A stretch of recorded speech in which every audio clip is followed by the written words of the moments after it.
Seltzer Kings podcasts. Is it time to reimagine your future? The right business skills may make a difference in your career. At Capella University, we offer a relevant education that's designed to focus on what you need to know in the business world. We'll teach professional skills to help you pursue your goals, like business management, strategic planning, and effective communication. And you can apply these skills right away. A different future is closer than you think with Capella University. Learn more at capella.edu. Donna, it's okay. We're not gonna be mad. Yeah, only I didn't do anything. You sure?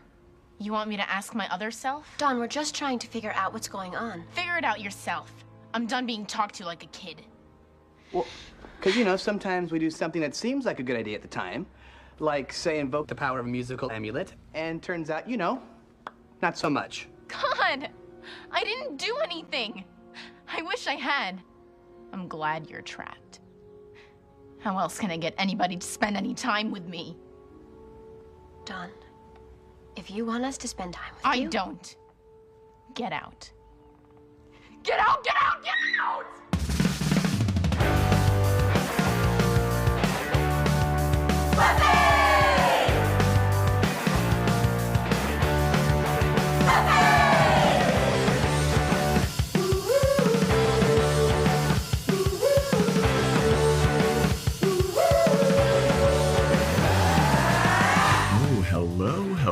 Hello, everybody, and welcome back to another episode of Boys Watching Buffy.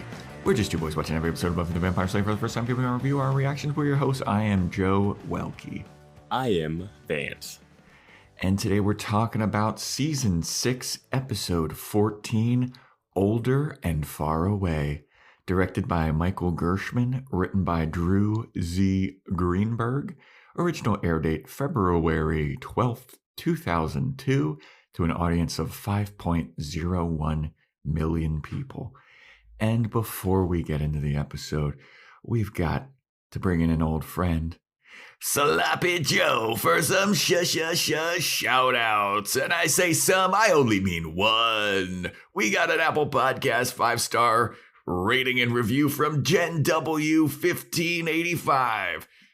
Jen W. cannot wait to hear what we think of the end of Season 6. Season 6. I'm not scared at all. That's not foreboding. Great review. Thanks, Jen W. 1585. We really appreciate it. If you want to get your own shout out, 5-star Apple Podcast rating and review, 5-star Spotify rating, take a screenshot of it, send it to us any way possible. Yeah. So is Sloppy Joe a different person or an alter ego? Because sometimes he talks like a different person, but sometimes he talks like he's speaking for Joe Welke.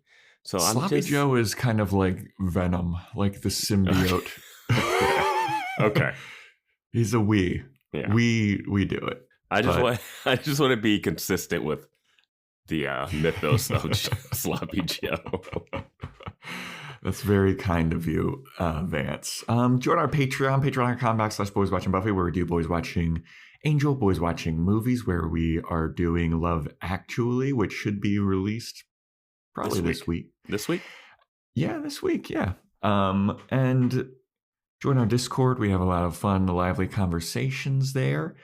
And since this is the last podcast before Christmas, if you're listening to this in real time, Merry Christmas, everybody. Yeah. Happy holidays.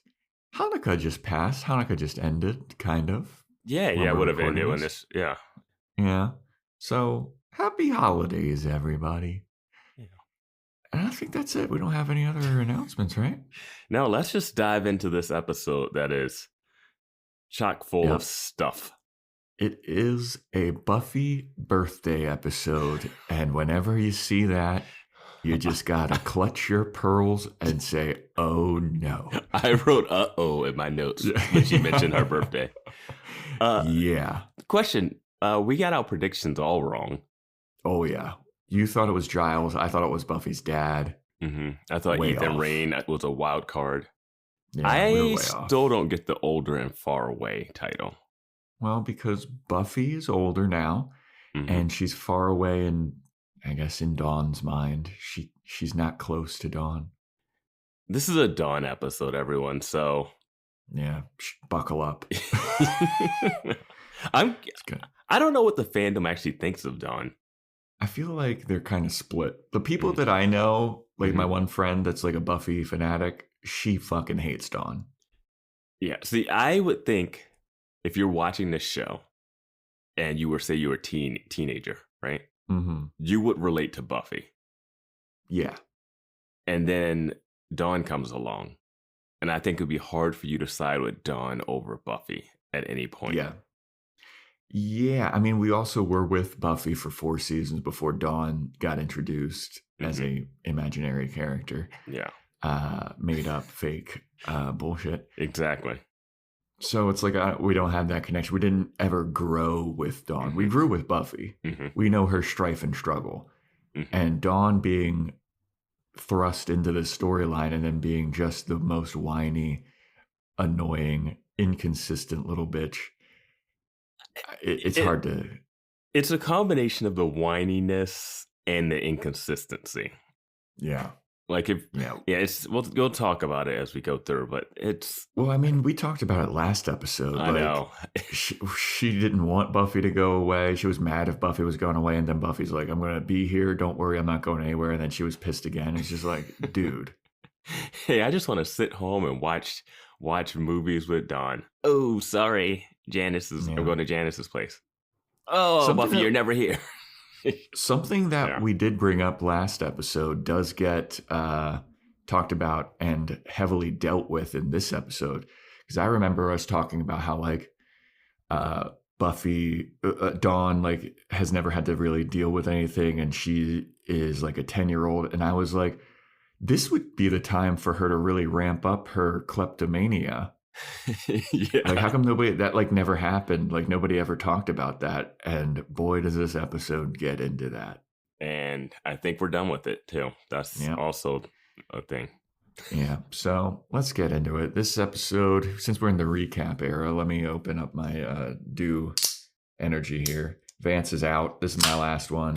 Yeah, I'm drinking coffee out of my Buffy mug. Yep, the Buffy mug.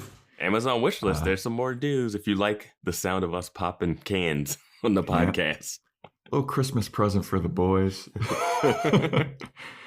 But this episode opens up with Dawn being a thief recap, Buffy never being around recap, Spike betting kittens with that one demon that looks like he's melted recap, Halfrack recap, Willow and Tara recap, them breaking up, them being weird around each other, Buffy coming back wrong recap, Spike and Buffy banging recap. So the episode opens up actually with Buffy leaving Dawn. She's packing up a bag of weapons to slay some demons, and she's like, I'm sorry, Dawn, I didn't expect this to happen. Oh my God, I'm sorry. So sorry, Dawn, I have to go save the world again. Yeah. She's like, I totally meant and was really trying to stay home and have a nice night with you, but duty calls, so I gotta go out and I gotta slay vampires. And Dawn's like, it's okay, I get it. And I was like, I wrote in my notes, whoa, Dawn's not being pissy.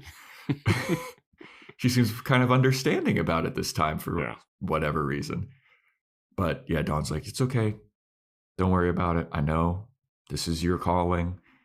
Go ahead and go do it. And Buffy's like, thanks, Dawn, but I swear we're gonna hang out sometime soon. We're gonna hang out. It'll be fine. And Dawn's like, yep, it's cool. So Buffy leaves and Dawn kind of looks sad. She's just standing around in the house like, with her glittery foxy brown shirt. Yeah. Good God. But then we go to Buffy and Buffy's wandering around in the graveyard. And then a demon attacks her from behind, and then it disappears, and then it reappears, and she is fighting this demon, and she stabs it with its own sword, or the demon, she stabs it with its own sword, and it gets trapped in its own sword, and Buffy's like, okay, well, that's cool. Anyway, look at this sword. Whee! Isn't this fun? She starts waving it around the graveyard. Yeah, she doesn't notice that it gets sucked in the sword. She thinks it ran away. Yeah. But later, she seems to understand how the sword and the demon work. Yeah. But whatever. Yeah. So yeah, the demon's trapped in the sword. You can see it. It's a weird little terrible special effect that it's like. It's like that trapped. Superman one when they're flipped in that like little cellophane thing floating around. Oh yeah. So then we go over to Anya at the magic box, and Willow and Xander are reading, and they're talking about the slug candles, and Anya's like, maybe we should get some candles for the house. And Xander's like, as long as it's not that slug candle you keep trying to convince me smells great. And Anya's like, people really like slugs. I forgot about that reference to the slug candle. I know. Yeah. That was when the trio was fucking with Buffy for the first time. Yeah. But they're planning a party for Buffy for her birthday. And I was like, have you not learned anything? This is not a day for celebration. Maybe one of the best birthdays was when Dawn realized she wasn't real and tried to cut herself. That was the most tame one. I guess later they had to fight Glory, but sure. Yeah. This is not a time for this is a take heed. Yeah. Everyone should be like bracing themselves like, oh no. Like an earthquake's coming. So they're planning for Buffy's party. Xander asked Willow, hey Willow, I gotta ask you something about this party. Is it okay if we invite Tara? Buffy wanted me to ask you if that's all right. And Willow's like, I mean, no, why would that be weird? Why would that be awkward? That's not anything. I know logistically they just want Xander to ask this, so it's a different scene. So Buffy's not there. But I mean, Buffy, come on. Yeah. You got to do this. Like, why can't we have... Buffy runs away from this conflict in this episode, which is so weird to me. This episode, I mean, I talked about it last episode of the podcast. I was like, I'm glad that they're answering the deep, dark stuff, but you just know that this next episode is going to be back on the goofy shit. You did say that. This episode is on that goofy shit, dude. Yeah, it is. You know, I wasn't even thinking it because I got sucked into the goofy stuff, but last episode she was crying in the lap of Tara. Last episode she was screaming, "Don't forgive me," to Tara, bawling her eyes out in Tara's lap. Yeah. And then we're back on that goofy shit. Yeah. All right. Spike kudos to you, Joe. Spike was groping her at the bronze, like, look at your friends while I do this to you.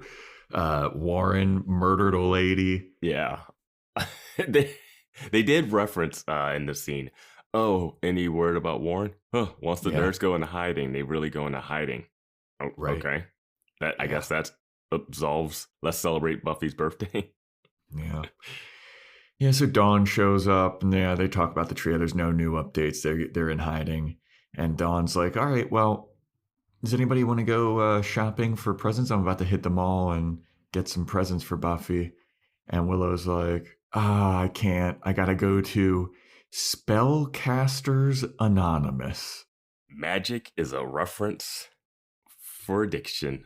Didn't we have somebody in Discord that was like, I never read it as drugs or whatever. Yeah. Like, how the fuck did you not read that? They are not being subtle. Spellcasters Anonymous. I want to see one of these meetings. I know. Well, it was also just like, how many fucking witches? Because this is before Zoom. Like, they can't do like online Spellcasters Anonymous. I'm like, this sure is there's in chat. person. I'm sure Willow's on some chat rooms, some dark web chat rooms. What? Fair enough. Yeah. But like, how many people are in this? How many people in Sunnydale are like, I can't cast spells anymore? Right? So Willow can't go. Dawn looks at Xander, and Xander's like, I can't. I got to make the shift schedule. I have to do this tonight. I was like, really? Do you? But Dawn's looking around, and she doesn't want to go shopping with Anya because Anya's weird. So Dawn's just like, all right, well, I guess no one's coming with me. And then Willow says the most absurd thing. She goes, you should be good by yourself, though, right?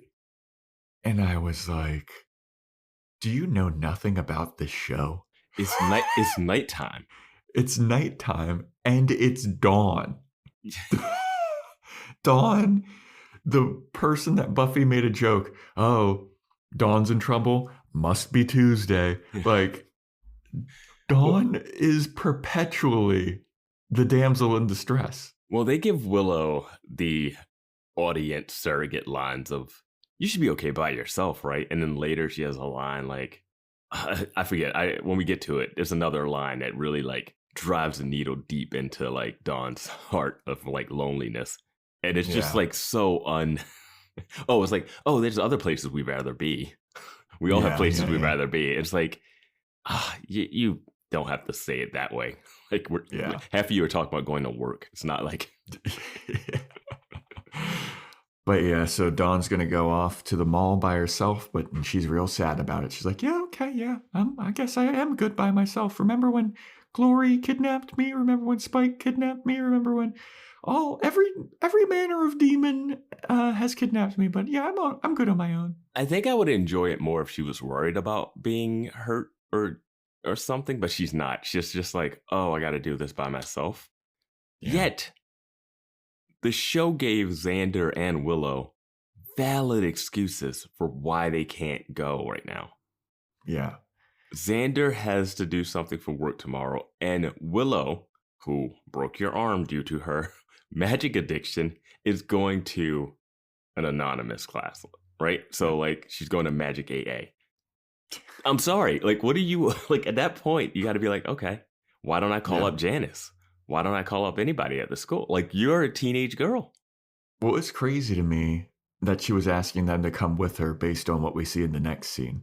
So she comes home. Well, she wouldn't have done that if they would have. You think? If she would have gotten attention. Oh, it's no way she would have done it in front of them. It's no way she does that. No way she's able to pull that off in front of. Xander's obtuse, but he's not that dumb. Yeah, I was like, dude, there's no fucking way that she would have been able to do this. No, them turning her down triggered her kleptomania. That's true. So Dawn comes back home and she goes into her room. She's like, Buffy, you home? Buffy's not home. She sneaks up to her room and just unpacks a whole pocket full of jewelry that she stole. She takes off her coat. She's wearing a jacket that she stole.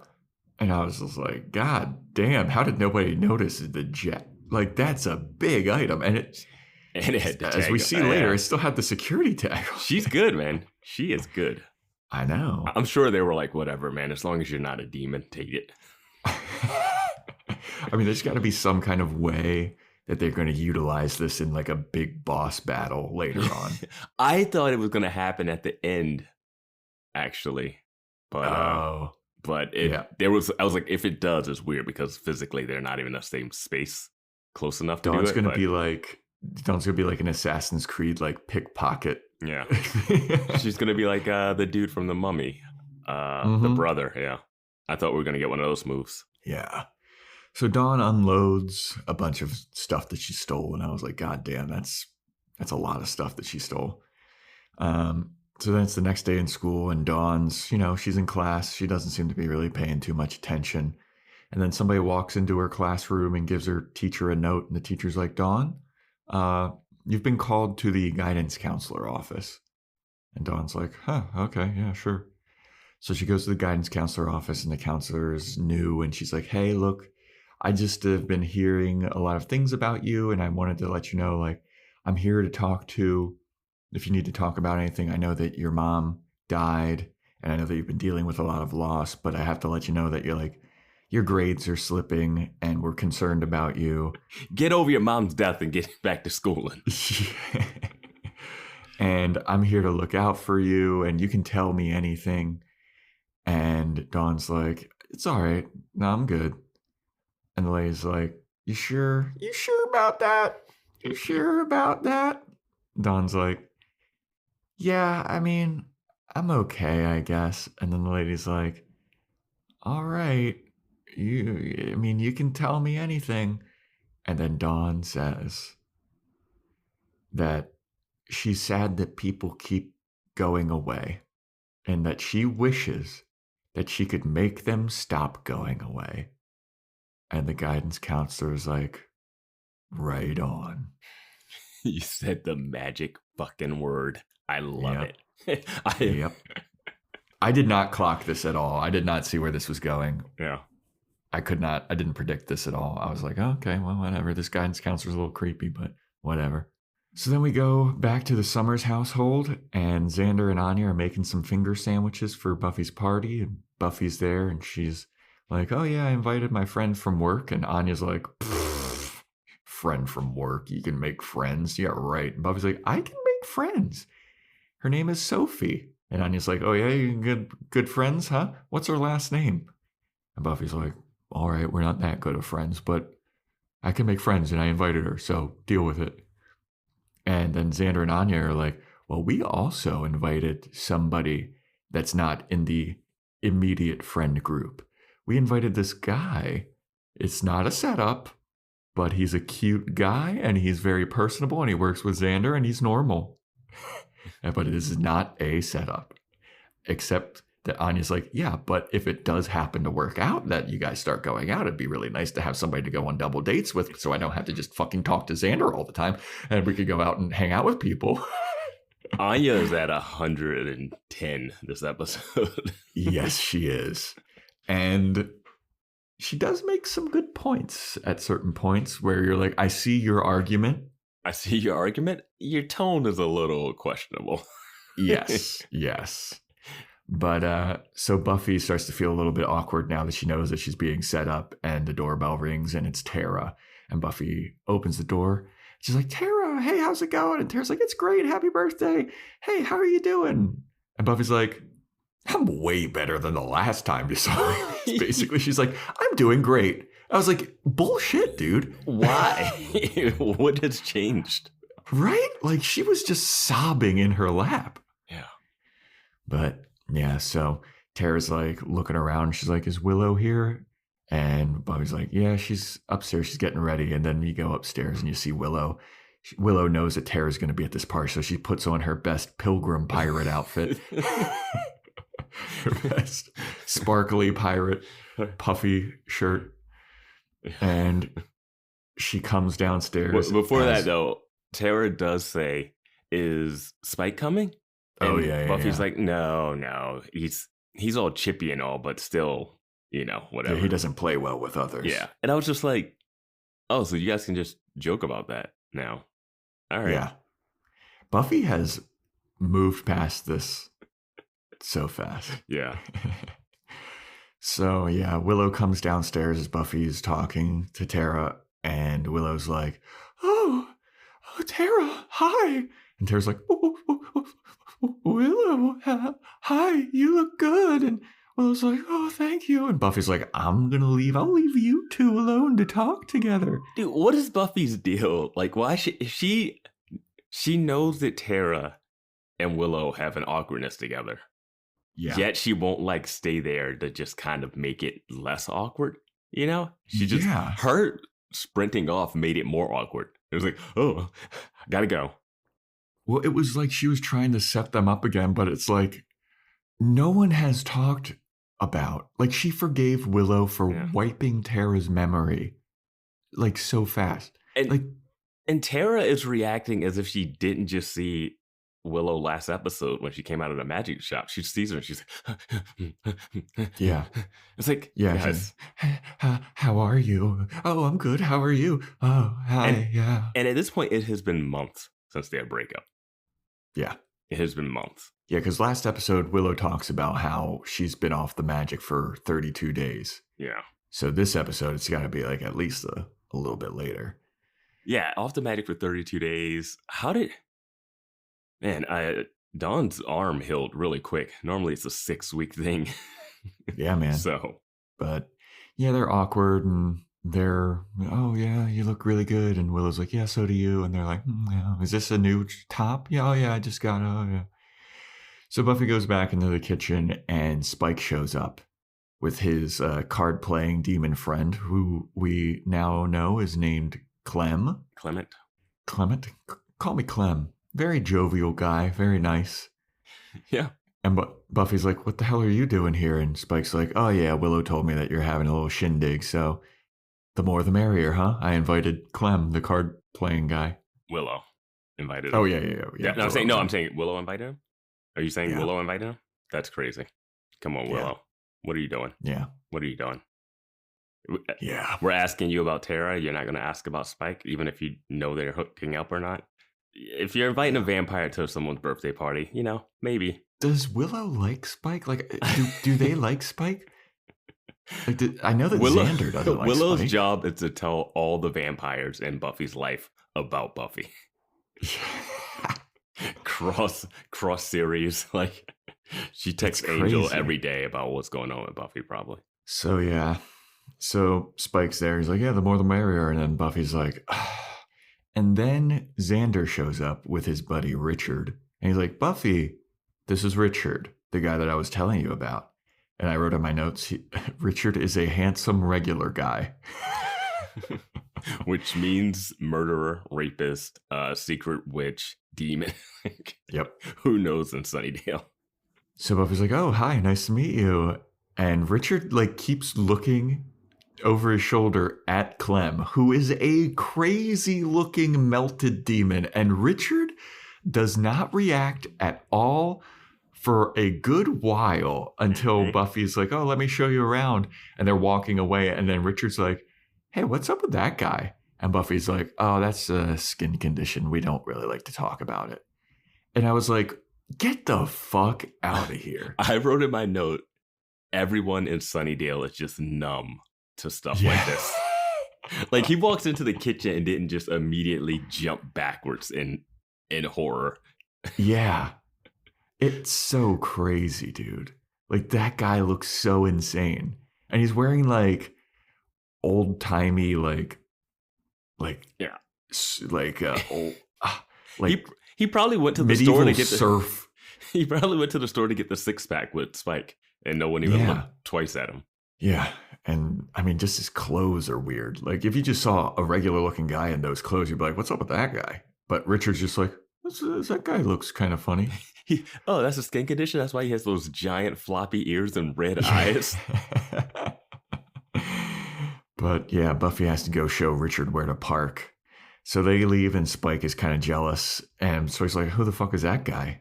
And Tara's like, I don't know. I think he's a new guy. And it looks like his name is Richard. Seems like he's pretty cute, huh? He's a real cute guy. And Spike's like, I don't know. I don't think he's that cute. He's not that cute. And Clem the demon is like, I think that he's pretty cute. And then Tara says some shit like, look, I might not be the authority on being able to tell who's cute, but I think that he might be cute. I'm like, okay, you can still acknowledge when people, I'm straight and I can acknowledge that Richard's cute. Well, Tara is trying to make Spike jealous here? Yeah, I don't know why Tara's game is in this entire episode. Is she trying to get him to admit that he's hooking up with Buffy because she knows the secret? Yeah, it's like, don't poke the bear, the vampire bear. Yeah, you're at a party with everyone. Buffy's last words to you are, don't tell anybody. And you're like, Yeah, she's being all sly and coy. And it's like, what are you doing? Yeah, I did not get Tara in this. So we then go to the living room and Dawn is with Xander and Anya. And she's like, is it time for Buffy to open presents yet? Let's open presents. And Anya pats her on the head. Like, no, honey, it's not time yet, sweetheart. And Dawn's like, what are you doing? Like, why are you doing this to me? And Anya's like, oh, sweetheart, oh, honey, Buffy's out with her new friend, Richard. And Dawn's like, oh, that guy that you're trying to set Buffy up with? And Anya's like, oh, no, honey, no, you won't understand.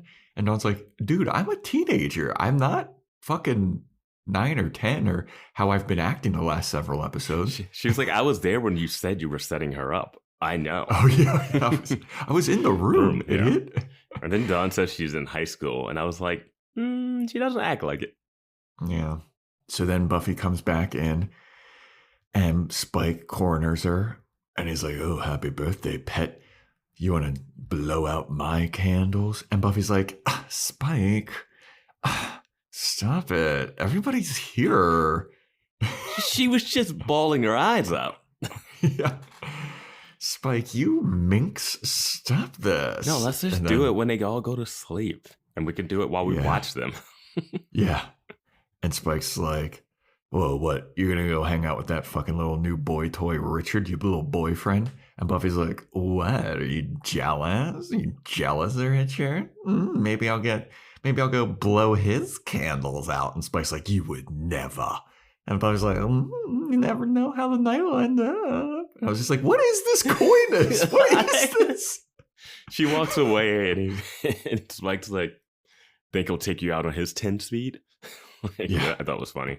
But yeah, I do love how the birthday girl is able to get so much free time at this party. Right? That has like 6 people in it. Yeah, it's like, it's wild. And there's like so many corners that she can hide in, and nobody's ever around to see Spike like cornering her and groping her, except for a little bit later. Yeah. But then we go back into the living room and Buffy's opening presents, and Willow got Buffy a back massager. And she's like, yeah, this is for like, getting out all those knots. You're always walking around the graveyard. You can just keep it on the go. And Buffy looks at her like, what the fuck did you get me this for? And Willow is like a notoriously bad gift giver. But this is not that bad of a gift. It's not that bad of a gift considering her other gifts. Yeah. But I think Buffy heals fast enough that she wouldn't need the massager. Fair enough. I mean, she got her like the precursor to a massage gun. Like a Theragun. Like this. Yeah, I remember those. The one that she has that looks like, it looks like that Mantis guy in the Aqua Man movie. That's what it looks like. Looks like his head. Yeah, it's got like 2 points of contact. Like 2 giant, yeah. I kind of have one that's similar to that. It's one single head. That one that she has. To the massage gun. That's like a sharper image one that she has or something. Yeah, Brookstone type of thing. Yep. Yeah. But Buffy's like, thanks, Willow. And Willow's like, God damn it. Fucked it up again. What do you get the girl who came from heaven? Get her a halo. She gets triggered by that. Yeah. She's like, the halo? How is this related to me and Spike? Yeah. Probably because Spike would have called her Angel earlier in the episode. Yeah. And then she'd be like, Angel, my ex-boyfriend. Angel, I was ripped from heaven. Angel. Dawn's like, why are you guys leaving me again? And Buffy somehow has to apologize to Willow. Sorry that I didn't like your gift. Just, yeah. But anyway, Dawn's like, all right, it's my turn. Open up my present. And Buffy opens it up, and it is the sweet, sweet leather jacket that Dawn stole from the store the other day. That somehow fits both of them? Right? But Dawn is so much bigger than Buffy. Yeah. Like, she's so much taller than Buffy, but Buffy's like, oh my God, Dawn, this jacket is the coolest fucking jacket I've ever seen in my entire life. And Dawn's like, yeah, don't worry about it. It ain't no thing. And then Buffy looks down and she sees the sleeve. She's like, oh, security tag's still on it. And Dawn's like, oh, that's weird. I can't believe they didn't take that off. Oh, Dawn's weird. attention to detail, not there. Yeah. She leaves all the tags on all the jewelry that she stole too. Well, she doesn't want to use them. She just wants the thrill of the steal. Yeah. But you're going to give her that with the tag, and then she's going to have to go back to the store to take the tag off? Or like, this is pre like YouTube, go online to figure out how to get those tags off. Yeah. Getting those tags off is a bitch. One time I bought a suit and they left a security tag on, and I was going to a wedding and I didn't realize the security tag was on. And I went to the same store.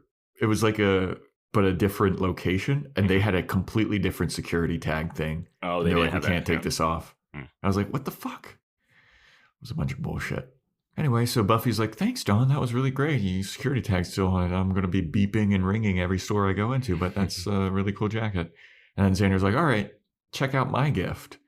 And Xander wheels out this enormous custom-made wooden lacquered weapons chest. Yeah. And Buffy's like, oh my God, this is fucking incredible. Xander opens it up. She throws the jacket back at Dawn.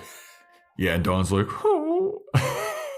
And Xander's like, yeah, here's all this storage for weapons. And it also has like a CD case like holder so you can put CDs in there. It's like, why would you do that? Like, you're not carrying this case around. It's not portable. Like, what? Yeah. And also, if you're like opening up in front of friends, they're going to notice, like, I don't know. It's weird. Here's the thing. Richard is at this party. Yeah. He just wheeled out a weapons chest. Mm-hmm. Richard, what the fuck do you think is happening? Dude, Richard's presence in this episode blows my fucking mind. There's another character's presence that blows my mind. Yep, and that character shows up right now. Yeah. It's Buffy's friend from work, Sophie. And she shows up and she's like, sorry, I'm late. But I got a gift. And Buffy's like, oh yeah, come on in, Sophie. This is the gang. No, this is the guy with the skin condition. Don't mind him. This is my not boyfriend who has a gigantic black eye. I forgot to mention that. Spike has a huge black eye from when Buffy beat the shit out of him last episode. Yeah. And Sophie's like, cool. It's nice to be here. And Buffy's like, yeah, make yourself at home, have some food. And Sophie's like, all right, well, I just have to let everybody know that I have every food allergy known to man. I can't have things with nuts, can't have things with chocolate, can't have things with dairy, can't have things with tree nuts, can't have... It's basically like she can only eat rice, it seems like. I feel like this might have been the beginning of when that became a thing in popular culture, because it serves zero purpose for her to do any of this. Yeah. It's just to make her, like, weird. Yeah. Which we don't need. I'm surprised. This is before... gluten was a thing though too. Yeah, like before 2002 gluten allergies. Yeah, like it wasn't a lot of like peanut gluten allergies that were like mainstream. Peanut allergies, sure. Peanut allergy, yeah, sure, yeah. But it wasn't to the point where you couldn't have peanut butter in school. Yes. Yeah. The first time I heard about a gluten allergy, I was in college. It was like 2008. Yeah. I was like, what? What the fuck is that? So, what the fuck is gluten? Sophie's got all the food allergies, and Dawn's sad because nobody's noticing her anymore, and everyone's obsessed with Sophie and her food allergies. Like, sorry, Dawn, it's Buffy's birthday. Yeah, right. So Dawn goes, and Buffy's like, oh yeah, nice, come on in, Sophie, and everybody's having a good time, and Dawn closes the door, and as she closes the door, the guidance counselor is on the porch, and Dawn closes the door. The guidance counselor walks over towards the door and she goes, all right, you got your wish. Wish granted. And then the lady turns into Halfrek, the vengeance demon that we saw a couple episodes ago. Mm-hmm. And I was like, uh-oh, a wish has been granted. That's what these vengeance demons do. What a weird power. Right? You can do a lot, but you have to have the person make a wish. You can only grant negative wishes. Yeah. Or this wish is even, she took a negative spin on it. At least I will say with Anya's wish, which we had a debate about. Mm-hmm. It's not really debatable, but you had a debate about it anyway. At least with that wish, you know what it means, and she did what it meant. And then the repercussions of that wish were because that wish was made, right? Mm-hmm. This one is, she takes the words literally to a point where it's not even realistic that this is what she wanted. Yeah. And this episode is one of the more annoying. Like, people talk about how like Double Meat Palace is like one of the least liked ones in the fan base and Beer Bad. Dude, this episode's so annoying to me. They try to cram a lot of character stuff in really quickly, and people act out of turn. And then they introduce new characters for some reason. No idea why. That don't really add much. Yeah. Yeah. So then after Halfrek has made her kind of like presence known to the audience, but not to the Scoobs, we go back inside the party and people are dancing. I have to say, Sophie is dancing with Clement. Yeah. And having a great time. Like, just completely, like, she's with him that party, too. I was like, are they going to hook up? Yeah, that's what I was about to say. She's beauty is more than skin deep, Vance, for Sophie. She can look past the quote unquote skin condition. The cat eating demon. The kitten eating demon. With spiky teeth and red eyes. Oh, why is his eyes red? Oh, he's just tired. He had a long night. Anyway. And he has razor sharp nails. Okay, cool. Yeah. But Dawn isn't very happy. She's sulking. And Richard finds a moment alone with Buffy, and he's like, hey. Wait, Dawn is happy. At this point, Dawn is happy. Oh, yeah, because she's sitting on the couch. She's happy. She's watching everyone. Yeah. Okay. No, the wish has been granted. It makes her happy. Yeah, I guess so. But I would feel like if people are dancing and not paying attention to her, she wouldn't be happy. The inconsistencies. But the wish has been granted, and so she's happy. She seems to be super happy that all this is happening the rest of the episode. Yeah. So Richard has a moment alone with Buffy, and he's like, hey, great party. And Buffy's like, yeah, pretty cool, huh? And he's like, yeah. You're really, like, you're pretty cute. And Buffy's like, oh, really? You think so? And he's like, yeah, can I get you something to drink at your house, at your party?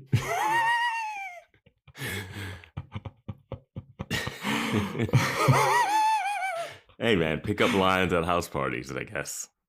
Yeah. And Buffy's like, nah, you know what? I better not. He's like, you sure you don't want me to get you a drink at your house at your party? And Buffy's like, yeah, I'm good. Don't worry about it. That's really nice of you, though. And he's like, all right, I'm going to go get something to drink. And meanwhile, like, Spike is, like, lurking in the background, like, what are they talking about? What are they saying? And Richard leaves, and Spike comes in to talk to Buffy. And he's like, oh, how's talking to your little boy toy? He's 10 years old, basically. And it's like, dude, if you think that he's, like, on his 10 speed and 10 years old, and you're making fun of how young this guy is, he's probably the same age as Buffy. So that would make you think that she's like a little girl on her 10 speed and shit. Aside from the fact that she's the Slayer. No. But then he pushes her up against the stairwell and he starts to like grope her. And he's like, tell me that this isn't fun. Don't you want to do it? God, I hate these scenes so middle much. Of the party. I hate the Spike pushes her against the wall. Ball stuff happens off screen. Yeah.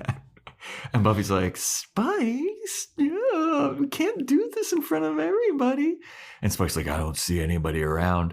And then Tara turns a corner and sees it. And Spike's like, oh. And Buffy like slaps his hand off of her. And she's like, Spike, stop it. And then she walks away. And then Spike says to Tara, oh, she was just helping me with a muscle cramp that I was having. And Tara goes, muscle cramp? In your pants? And I was like, was Buffy groping him? Yeah, I guess so. I didn't see that. I saw Spike like grabbing her ass. I mean, it was below the frame. I don't know. Yeah, I guess it was probably ball stuff. Yeah, you're the probably ball stuff expert. Yeah. But Tara's like, in your pants? And Spike's like, yeah, it happens sometimes. And it seems like Tara's getting a kick out of knowing this secret and is like really poking it. She's like, Like, yeah. Like, so Willow can't handle magic and Tara can't handle secrets because she just became a whole different person. I know. Like, I didn't get what she was trying to do here, especially with this Spike, like, in your pants. Yeah. And like you're supposed to pretend like you don't see any of this. Right. And then talk to Buffy about it later. Not talk to Spike and make him I don't know. I don't know what she's doing. Yeah, like I feel like Tara should have pulled Buffy aside like, hey, if you're trying to keep this a secret from the Scoobs, you guys better fucking act right. Crazy that they don't have one conversation this whole party about that.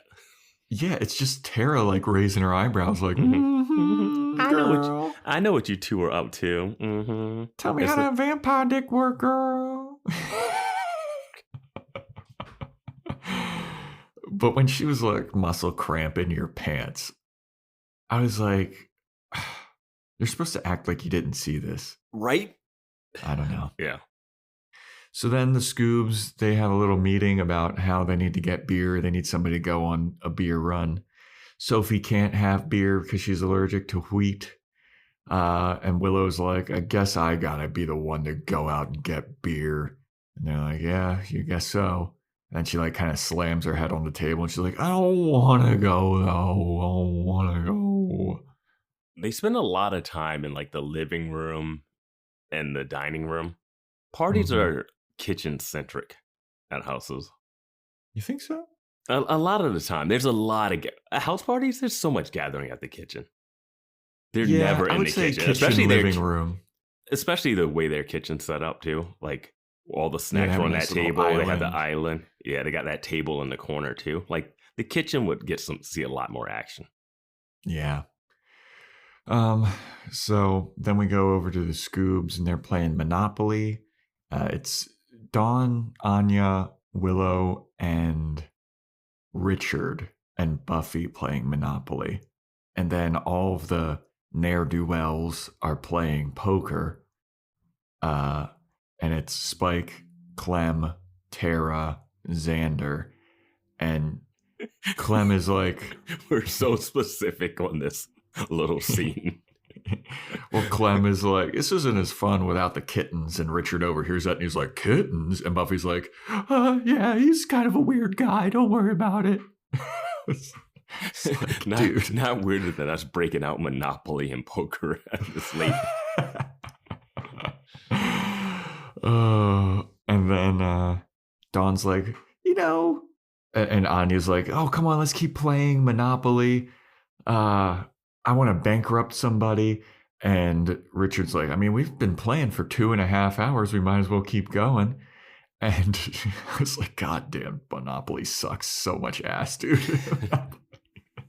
That game sucks so much ass. I don't think I've ever finished a game of Monopoly. I might have only finished one. And we all play Monopoly wrong too, so it doesn't matter. Yeah. It's just like that Dane Cook bit from back in the day. It's like every game of Monopoly ends with somebody just flipping the board over and being like, fuck this game.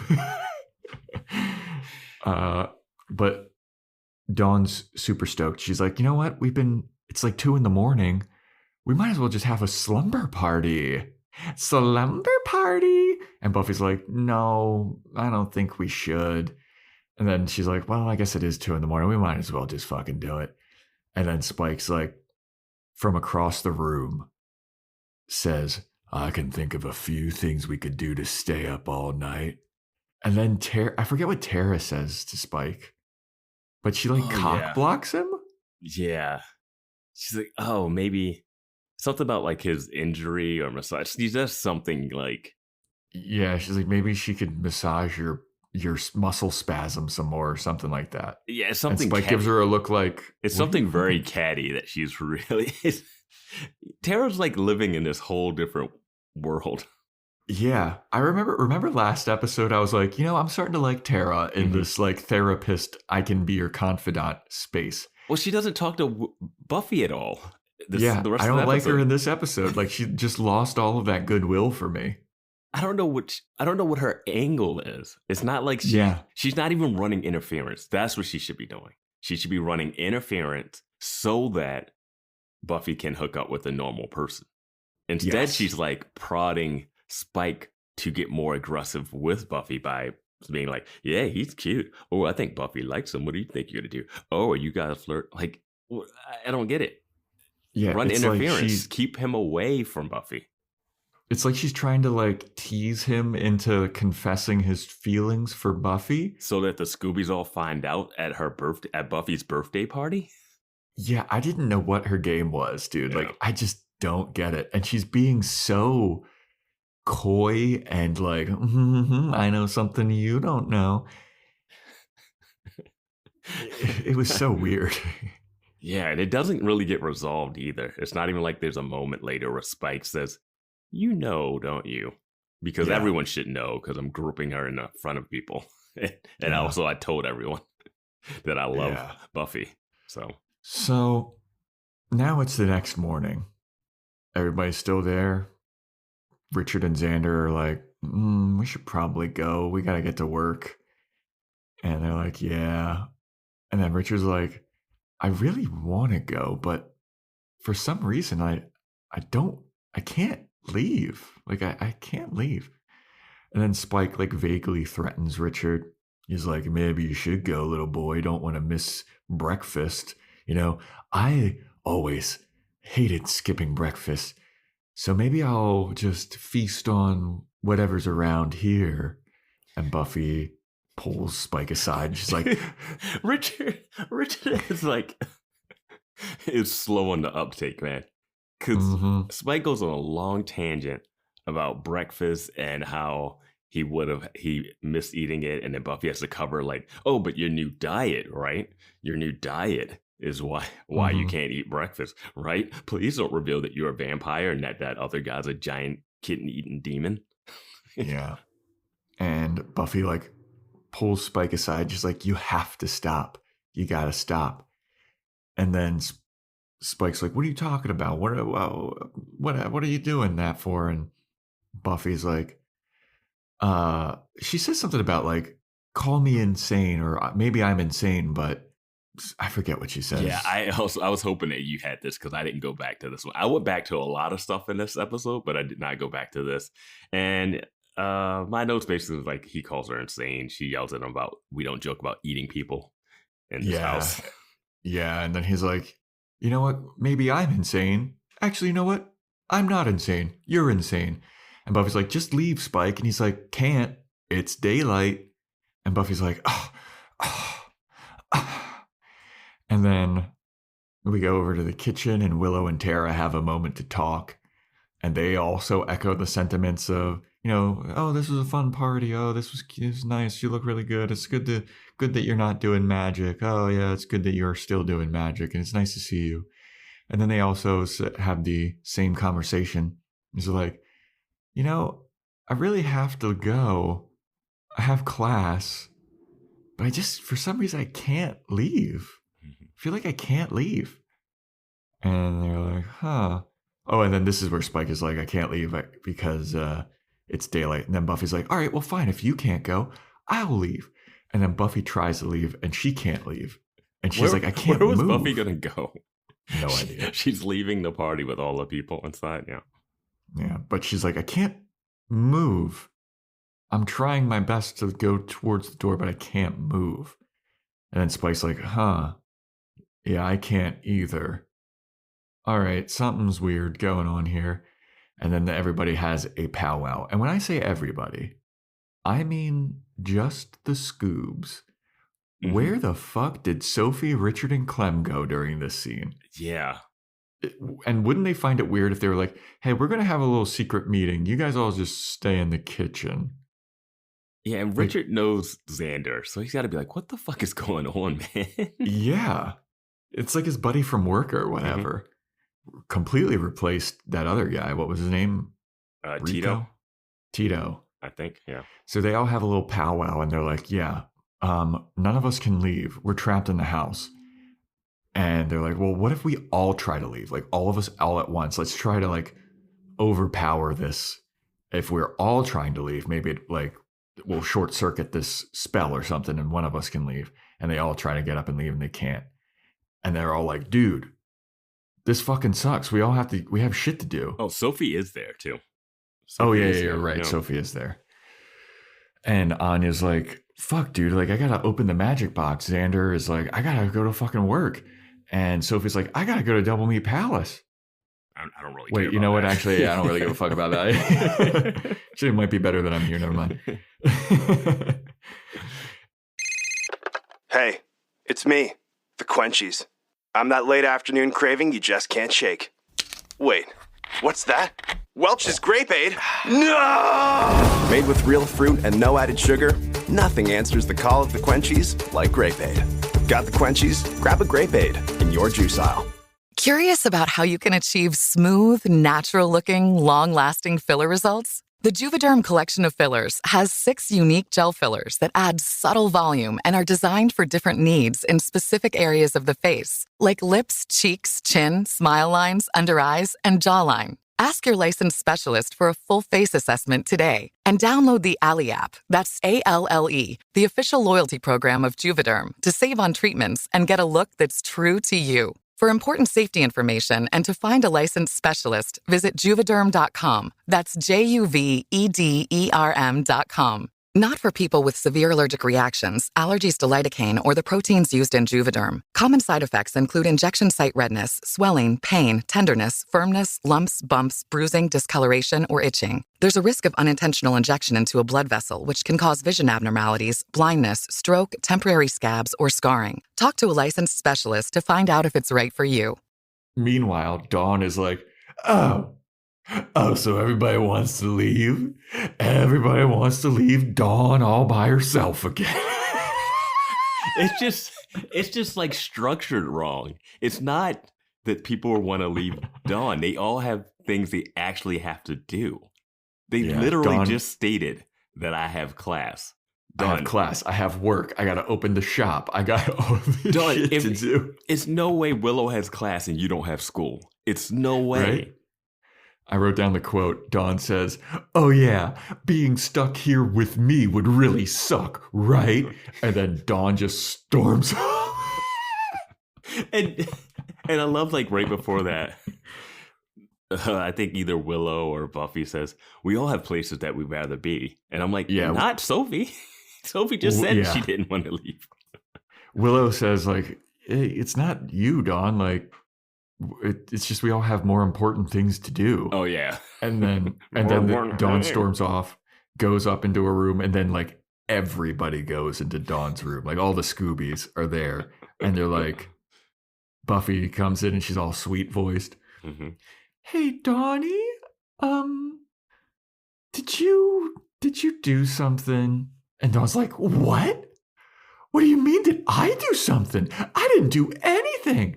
And Buffy's like, "Well, I mean, you kind of talked about how you've been lonely and you were really happy that none of us left. And now you're kind of pissed that we all want to leave. So, I mean, it kind of adds up." And Dawn's like, "Stop talking to me like I'm a little kid." Yeah. And then Xander makes like a Children of the Corn reference. Yeah. And then the musical. Dawn's like, "You know what? I'm glad you're all trapped. I'm glad, because now maybe somebody can fucking spend some time with me." Yeah, that's what triggers the Children of the Corn thing, because she looks like she's going full evil. And I was like, I know. If that's happening, I'm down. Dawn evil. Yeah. Dawn is the big bad. Fine. Like, yes. At least she's getting a chance to stretch some acting chops here. Yeah, and I don't know if you noticed this, but throughout this entire episode, there's some terrible ADR going on. I didn't. It's so bad. Like there's a lot of like people's heads being turned and just lines inserted. Yeah. And they did some of that with Dawn here. And it's like, it doesn't match the volume, and it doesn't match like the tone of what's going. There's so many tone shifts in Dawn. Gotcha.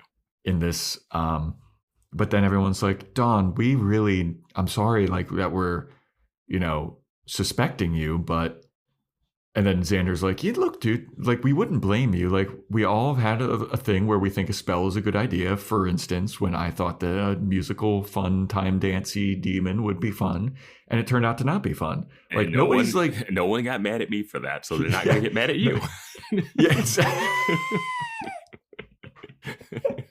I just killed a bunch of random people in the town who dance themselves to death, and it doesn't weigh on my conscience at all that people died.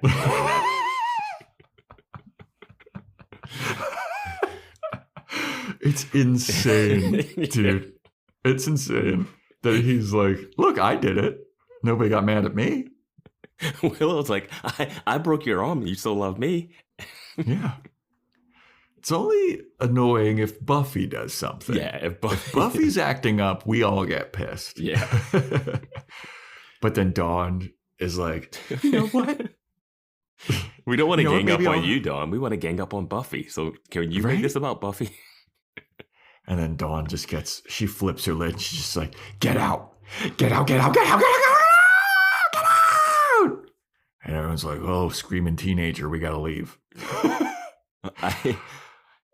I do like Anya's line in the next scene where she says, "Yeah, I think she's possessed." And then Xander goes, "She's a teenager." Yep. Echoing the sentiments that always go through my head of our frequent guest, Johnny Walsh. Mm-hmm. She's a teenage girl. Yep. But yeah, the Scoobs are all reconvening, and they notice that all of the phones are all out too, so they can't call anybody to help, or there's no way that they can reach the outside world. And then people start to kind of blame Buffy for not being around, and that's why Dawn's all pissed. Well, Xander, she's like, oh, I don't know what's going on, blah, blah, blah. And he's like, well, Buffy, you aren't around. You are never around. And I was like, I hate when they make Xander just like that person. Because like Buffy not being around is like, not what is she supposed to do? You know, she patrols. You know, she works at the Double Meat Palace. Right? Like, what do they want? I don't know. Like, I don't know what they want Buffy to do. Like, these Scoobies are fucking it's so just like, annoying. You know, those like hours that she spends with Spike. That's what it is, obviously. I guess. Yeah. And they all know that she's doing that. Yeah, and she could be reading bedtime stories to her high school sister during that time. Yeah. Except that when she does want to do that, Dawn's going to Janice's. I wrote that in my notes. Like, Buffy tried to be around and she left to go to Janice's. It's like, she's a teenage girl. She's going to be coming and going. She also has friends. Yeah. Or at least a friend. I'm not sure why she doesn't have more friends. I don't. But then Buffy's like, yeah, you're right. I guess it is my fault. Anyway, how do we get out of this? Tara, maybe we could do some magic. Do you know any spells or how to get rid of this? Tara's like, yeah, but I don't really have any supplies to make this happen.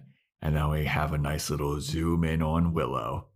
And Willow's like, and yeah, Buffy's like, yeah, we did get rid of every piece of magic in the house, every type of conduit that could be for magic. And Willow's looking around. She's shifting her eyes. When they start talking about magic, she starts getting the shakes, and it's so funny. Everyone's like, maybe we didn't get rid of everything. Yeah, maybe we did. Maybe I do have a little bit of a secret stash that nobody knew about. And then everyone looks at her like, Willow, how could you, you fucking addict? And Tara's like, fine, just get the stuff and bring it to me. Like she's everybody's fucking livid. Which I'm like, don't you know this is bad for you? Now get it so we can get out of here. Right. It's one of those things. Well, we'll talk about it later when it gets brought up more. But they don't really need magic items to do magic, except sometimes. I guess if you're not powerful like Willow, you do. Like Willow can just fucking say like shlamadadong and turn the whole world upside down. When they were at the Bronze, they weren't like, oh, let me go back and get my transform people into whatever flowers. They were just like, snap, you're in a cage. Like, I guess at like the power rankings, it goes like Willow, Amy, and then Tara like so far behind. Oh yeah. But anyway, so we got Tara doing a spell, which looks like she's making brownies. She's like, and then Richard shows up, and he's like, "Hey, what the fuck's going on?" He's like, "What's going on? I can't leave. This girl's making brownies, and you know what? I don't think that's a skin condition." It's like, oh, he's finally wising up. Yeah. You didn't think something weird was happening? It's so bizarre, man. But then Tara does the spell. She completes it, and she says, "Release." And then all this magic stuff starts to happen. And the release spell doesn't release them from the spell that's trapping them there. The release spell goes to the sword that Buffy stole earlier in the episode that the demon was trapped in, and it releases the demon that was trapped in the sword. I had completely forgotten about that demon. It was a nice tie-in. When I saw that happening, I was like, okay, that's good.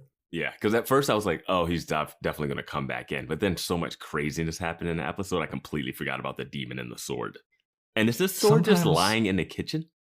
Or was it upstairs? It was in the living room. It was legit like in the living room next to the fireplace. It was like a poker. Okay, yeah. But the demon is released, and everyone's still stuck in the house. Like they all they're like, okay, cool, let's see if it worked. And they all try to leave and they can't. And they're all just like staring at the door and they're like, fuck, we can't leave. I thought it was crazy that Spike was the one heading this charge. Right? He's the one talking about he can't leave during daylight. Yeah, when you open that door and you start singeing, I think Richard would be like, No, Richard's dumb as fuck, dude. He'd be like, oh man, you need to get a base tan. Richard's name is Richard because he's a total dick.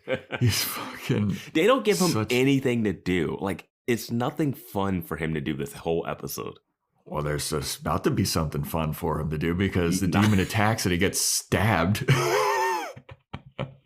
He takes forever to even realize what's happening, too. He turns, sees this weird demon. He's like, another skin condition, guess? Oh, my God. Did you notice that the demon sword is like flopping and bendy? God, yeah. It was such a rubber piece of shit. And somehow the demon like slashes his stomach. Yeah, it looked like he like stabbed, like poked. But I think he turned and it cut him. I don't know. They do a weird edit and they didn't want to. I thought they were going to kill him, but they for some reason decided not to kill a guest. Yeah, so Richard gets stabbed. Buffy tackles the demon, and then the demon disappears through the floor. And then it reappears and it attacks Buffy, and then it disappears again. And then it's like in the walls, and everyone's gathered around Richard, and they're like, he got stabbed pretty fucking bad, dude. This is bad. He needs to see a doctor immediately. And Buffy's like, don't worry. This won't take too long. And then it cuts to nighttime. Yeah. And Buffy's like, all right, maybe saying it won't take too long was a bit of an understatement. We still can't leave. Would have been amazing if they cut to Richard just dead. Like, yeah, he bled out. Instead, we get Tara just dabbing peroxide on his wound through his shirt. Like his shirt's not even like lifted up. It's just like through his shirt. Yeah. It is under the dome level of medicine. Yeah. Check out that show if you get a chance. If you want to binge something during the holidays that's silly and dumb, Under the Dome. I know that you've talked about the show so many times. I watched it for I watched the pilot for research, and then I just got sucked into the absurdity. It is so bad it's good. So Sophie's there too, and Sophie's freaking out. She's like, guys, I am freaking the fuck out. I haven't had anything to eat because I'm allergic to everything. I gotta leave. The people at Double Meat Palace are going to think that I disappeared and never heard from again. Yeah, they're going to give my locker away immediately. I'm going to be the next Manny or Gary or whatever they got, Greg. But then they go down to Spike and Buffy, and Spike and Buffy are talking, and Spike says, hey, you ever think about not celebrating your birthday? Loved it. Yeah, that's the line of the episode, I feel like. But then Dawn is around, and she can hear growling through the walls. Yeah, we can hear it throughout the whole place. It's like this demon is just like in the walls all day. It's been a whole day, and he's just walking through the walls. Yeah, and Spike's like putting his ear up to the walls, and he's trying to investigate. And then Willow and Tara hear it, and they're like, "Whoa, what's going on?" They're nursing Richard back to health. Richard can hear it too, and he's like, what the fuck's going on in this house, dude? What is happening? And Buffy's wandering the halls with a knife. Yeah. And then Clem comes out of the bathroom and scares her. He's like, oh, sorry, just had to take a piss. So sorry. And Buffy's like, don't worry about it, Clem. It was crazy that was the whole scene. Right? Yeah. And why would you not just stab right away? Right? Clem's a dead man. Yeah, you're accidentally, and then we're back. You're accidentally backhanding Katrina, but then a demon just pops out and you don't immediately stab? That's what I was just about. I was like, we're in the same predicament as last episode. Buffy's got to go to a police and be like, I stabbed a demon. Dawn, I'm going away. Of course you're going away. You want to do the right thing and admit to manslaughter. Okay. It's because you don't want to spend time with me, isn't it? It's because you died for me once and now you don't want to do it. You can't stand being around me. You'd rather be in heaven or whatever. I'm going to Janice's. I don't know how long.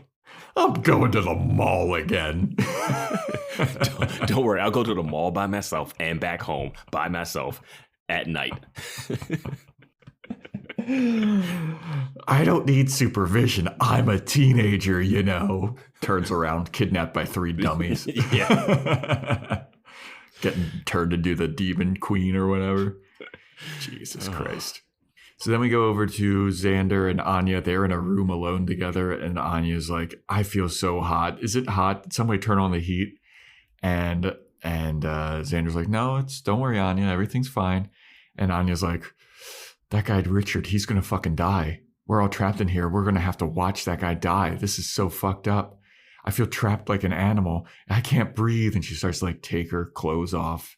And she's like, I'm so fucking hot. I can't breathe. I'm starting to get really nervous. And Xander's like, hey, calm down. Don't worry about it. We're all going to get out of here. All right. It's going to be fine. Anya, everything's going to be fine. I'm going to get you some water. Hopefully that'll cool you down. Like, it'll be fine. Don't worry. And I was like, Xander is a fucking good guy in this scene. Yeah, I mean, he's doing what you have to do if your significant other's having like a panic attack and is claustrophobic. I thought that Anya did a good job of Emma Caulfield was like great acting in this scene too. I think the acting's fine. I just have an issue with the motivation because at first I was like, oh, maybe because this is a vengeance demon spell, it's like making her feel something. Because her saying, oh my God, we're gonna have to watch this guy die. I'm like, you don't really give a shit about that. Like, you've watched so like, and she's like, we're trapped. I'm like, you guys have been in worse situations like all the time. Yeah. I think Xander says that too. Yeah, and it's like, this has been a day. Mm-hmm. And you're worried about the one demon in the walls. I don't know why everyone is splitting up too, which seems crazy. But I just didn't understand like why she's freaking out so much about this. And I know they want to force the next scene that happens, but this felt very out of Anya's character to be this like concerned. I think she could have been concerned later when the next thing happened, but not because character just met guy. Yeah, not because of Richard. Yeah. I mean, you got Spike and Buffy here. Yeah. Like, they're going to take down this demon. Who can do just a tiny, tiny, tiny bit of magic. Yeah. At least do some force pushes or something. Right. So Xander's like, I'm going to go get you some water. And when Xander left, I was like, oh no, he's leaving Anya alone. Like, that's bad. Yeah, I was like, why is everyone doing this? It's like, it's a demon in the walls. Yeah. So he's going down the stairs to get Anya some water, and he hears the growling, and he's like, uh-oh, demons in the walls. Oh, shit. And then the demon jumps out of the wall, and it attacks Xander. Xander gets slashed with the sword. Spike shows up, and he saves Xander. Buffy shows up. They're beating up the demon. And then the demon goes back into the walls after Buffy kicks it. And Xander's like really slash hard on the arm. And he's like, fuck. And then Anya's like, Xander, no. And Xander's like, don't worry. It's fine. But a flesh wound. Don't worry about it. It's fine. Remember when your troll boyfriend beat the shit out of me and broke my arm in front of you? I mean, again, Xander, he's like still trying to calm Anya down. Yeah. After he got lashed in the arm, dude. Like, Xander Debate Channel has gone cold because he is being a stand-up guy a lot recently. Yeah. Which scares me because that just means something awful. That means something bad's about to happen. He's about to do some kind of heinous, crazy bullshit. Yeah. When Buffy walks in on him and Spike hooking up, and it's just like, what happened? Mm-hmm. So Xander's trying to calm Anya down, and Buffy's like, all right, well, whatever. Then Buffy runs into Dawn right in front of the stairs, and Buffy goes, hey, Dawn, are you okay? And Dawn goes, do you care? And then Buffy just like rolls her eyes, and she's like, whatever, fine. Fucking go in that room and stay with Spike. And I was like, good, Buffy. And while this is happening, they cut over to Sophie and Clement, who are sitting on the couch next to each other and just watching this like with like sad puppy dog eyes. And I'm like, what is this? I want to see more of this bond of these two. Like, I know. How have these two hit it off? And then Dawn says, it's not like I meant for this to happen. I didn't want this. And then she says, you don't know what it's like. And Buffy's like, don't know what's like. And Dawn's like, you have all these friends. You have all these people that care about you in your life. Not like me. I don't have anyone. And you have no idea what it's like to be alone like me.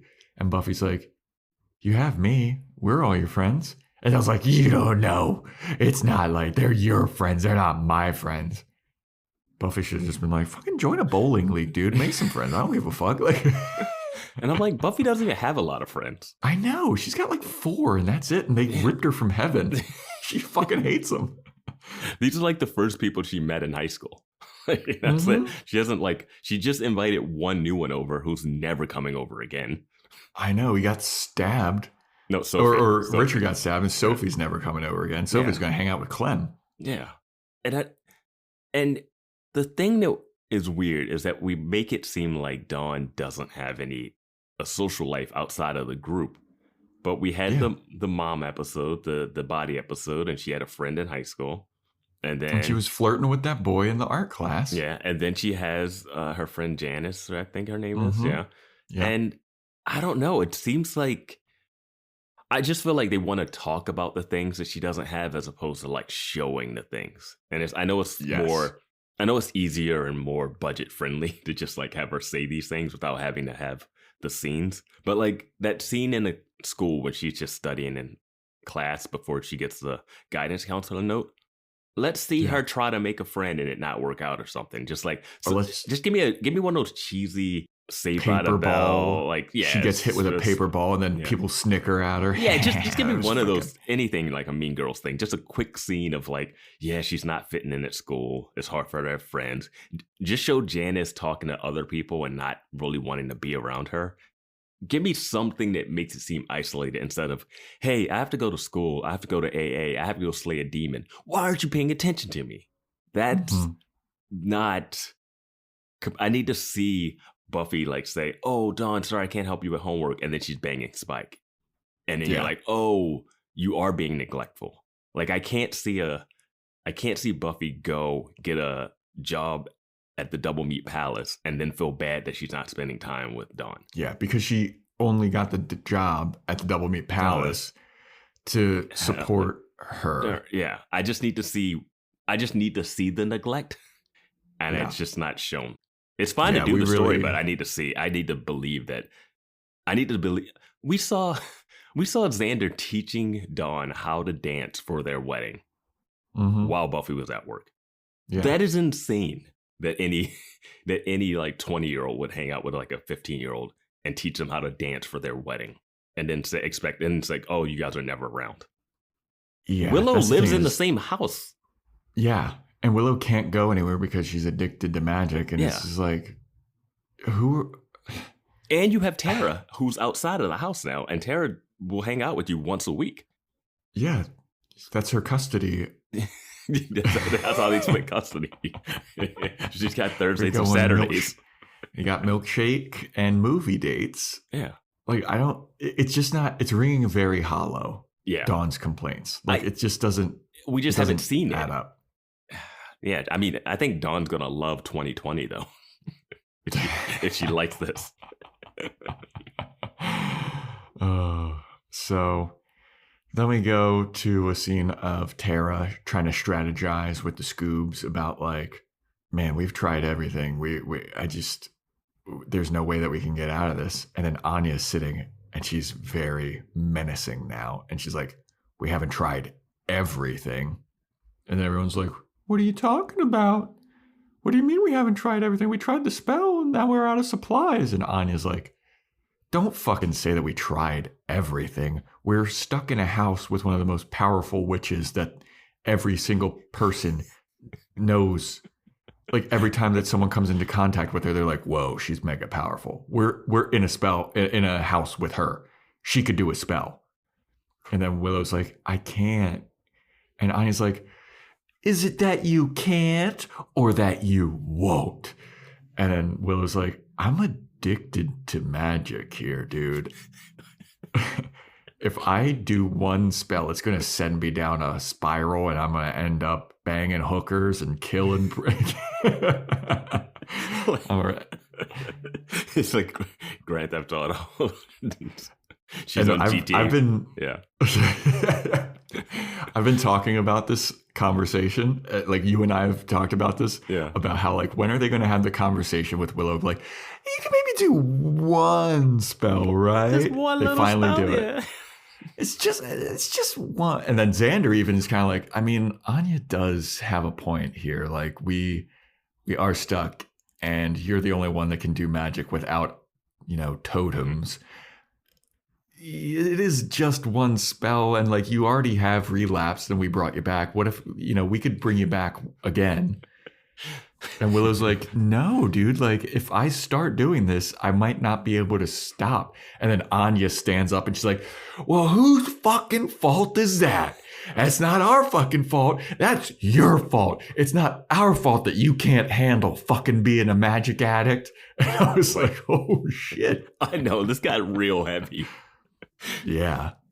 And I know that they're trying to do the one-to-one with like drugs and alcohol or whatever, but there's no situation where drugs or alcohol would save everyone's lives. If you don't shoot up right now. Who knows? Maybe if you shoot up, it'll save all of our lives. We're all going to die in here if you don't shoot up. This party is boring as fuck, and if you don't get drunk right now, our friends are going to have the worst night of their lives. So chug that beer. But I mean, Anya does have a point in that, like, I think they're like, Willow's like, it could get really bad if I do that. It's like bad as opposed to what? All of us being trapped in here and dying? Richard's stabbed upstairs. He's bleeding out right now. Like, I wrote this note later and I was like, how bad does it have to get for you to use magic? Yes. Like, what is the cutoff point? Like, if Tara was like hanging off of a cliff and you couldn't get there in time, would you like use magic to levitate her? Like, what is the danger part? If there wasn't a demon here, though, if there wasn't a demon floating in the walls, which everyone at this point has seemed to forget about. Yep. Xander's been slashed in the arm. Yes. But they're just like having a conversation as if this demon won't pop out of the walls at any time. Because I was like, this is going on a lot. Everyone's like having real deep conversations. And if it's not a demon, it's not that dangerous if the demon didn't get let out. And the demon got let out because they did magic. Yep. Now they don't know that though. I'm happy. So like Anya's like in Willow's face and she's like, do fucking magic, you stupid bitch. And then Tara gets in Anya's face and she's like, she said no, she's not going to do it. You can't force her to do something that she doesn't want to do. And if you try to get to her, you're going to have to go through me. I thought we were going to get a fight. And I really was looking forward to it. Cat fight. Cat fight. Now, number one, I will say, I'm glad that this scene happened. I'm glad that Willow's not doing the magic, but I'm glad that the discussion happened. Yes. I'm glad when they ever talk about anything that they should talk about. Yeah, like this is a good debate. Like it's a interesting, like, hey man, like I know that you're an addict, but like you could save all of our lives. I do hate that we're here, and I don't know how the rest of the series plays out. I like Willow being able to use magic. It did get OP, but now it's at a point where they made it so that like she can never go back to casual magic use. Yeah, like if she does, she's going to spiral. Yeah. That's crazy. It's like, man, that sucks. But yeah, so Tara stands up for Willow. If you want to get to her, you got to go through me. And I was like, Tara, you could go through Tara really quick. I feel like she's not threatening at all. Like, especially with the way that Anya's acting in the scene. Anya's fucking scary and pissed. Well, yeah, Anya's freaking out. And then earlier, Dawn was like very menacing when she was talking. I thought it did seem like she was possessed when she was like, you don't know, I'm happy you're stuck in here. I was like, geez. Yeah. And Anya is freaking out so much. It's been a day, guys. Mm-hmm. It's been a day. Yeah. But Anya's like, fine. I'm going to go try and do some stuff by myself then. If none of you are fucking going to do anything. Mm-hmm. And I was like, all right, well, I'd love to see what Anya's about to do. Yeah, because you used to be a demon and should know how to do a spell or two. Yeah, no, but we don't get to see anything that she does because Well, she doesn't do that at all. She does yeah, she doesn't do shit. Well, she does something else, but yeah. Yeah. So then we go to a scene of Oh no, Buffy this is and where Dawn. Sophie and Clement were on the couch listening. They were listening to all of this and just like, what does Sophie think is happening? They're talking about using magic and being addicted to magic while she's sitting next to a demon. Yeah. Everyone in Sunnydale is so numb. While there's a demon growling in the walls that pops out and stabs people and shit. How is she not freaking out? How is Anya the one that's freaking out and not Sophie? Yeah, she's like, guys, I gotta get to the fucking Double Meat Palace. You just saw a guy stabbed by a sword by a demon That was living in a sword. and you're not freaking out. Yeah, craziness. So then we go to Buffy and Dawn talking about how Buffy hasn't been around, and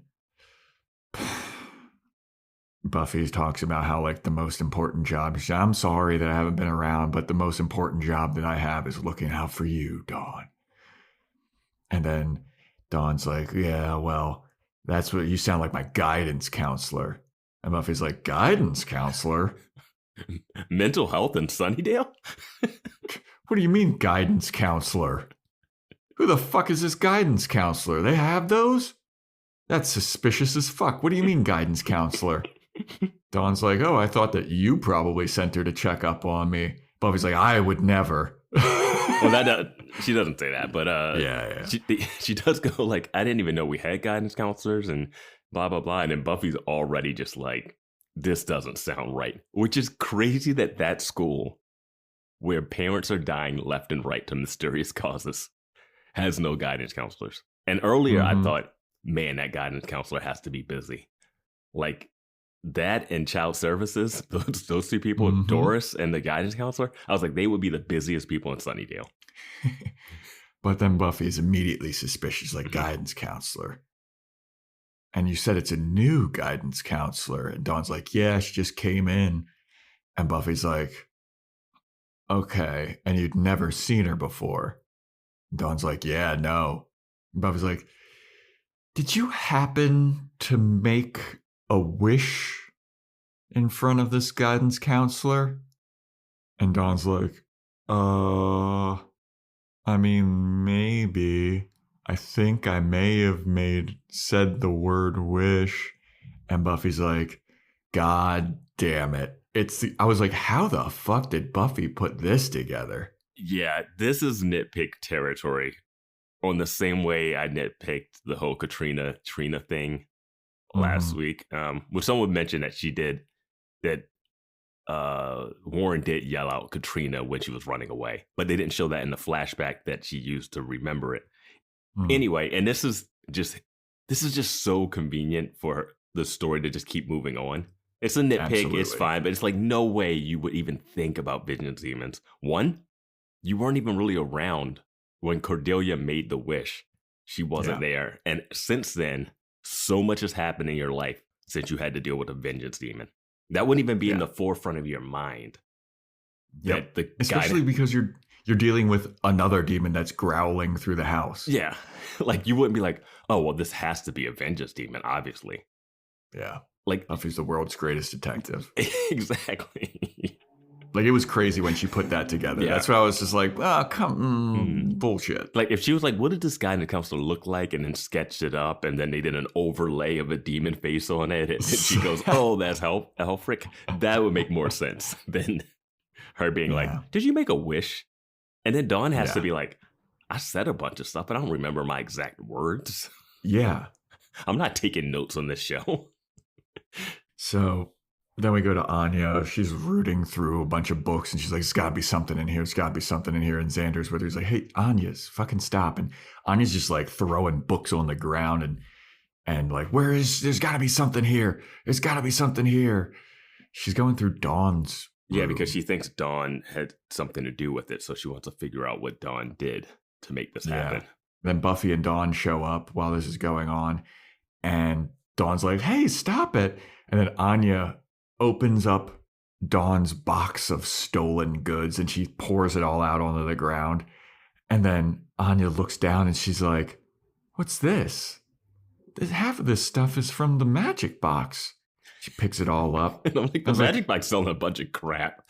Yeah, it's a bunch of macaroni jewelry. But like when she's like, half of this stuff is from the magic box, and she's like holding like 15 necklaces. I was like, what? So Dawn and Buffy see it, and Dawn's like, no, don't. It's all got all the price tags on it. Mm-hmm.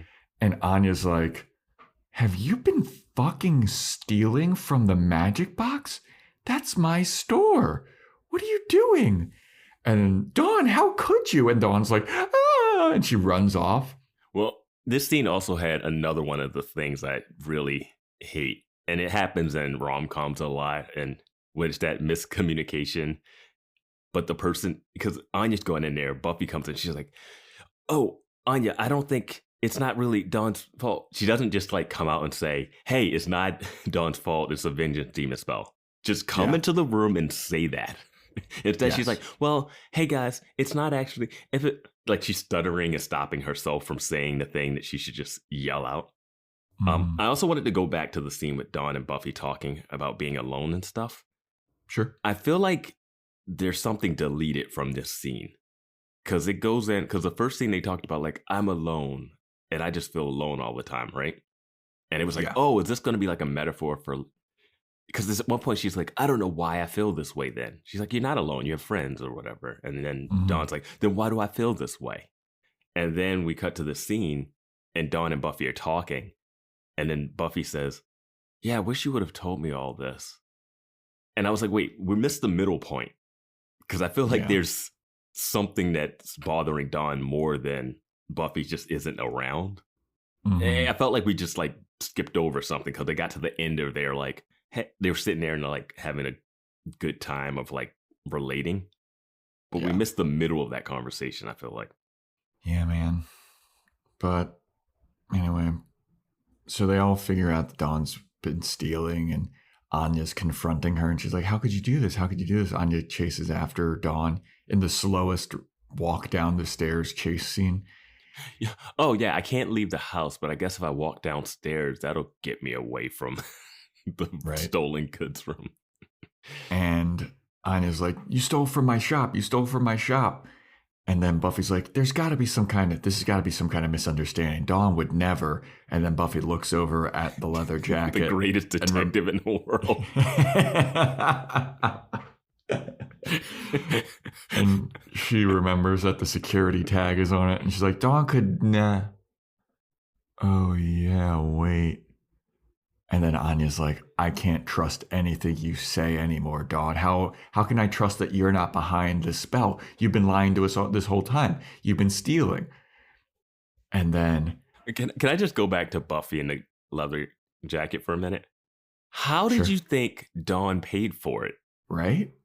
Dawn doesn't have a job. You're not giving her an allowance. Yeah, what did you think when she handed you a leather jacket? I have no idea, dude.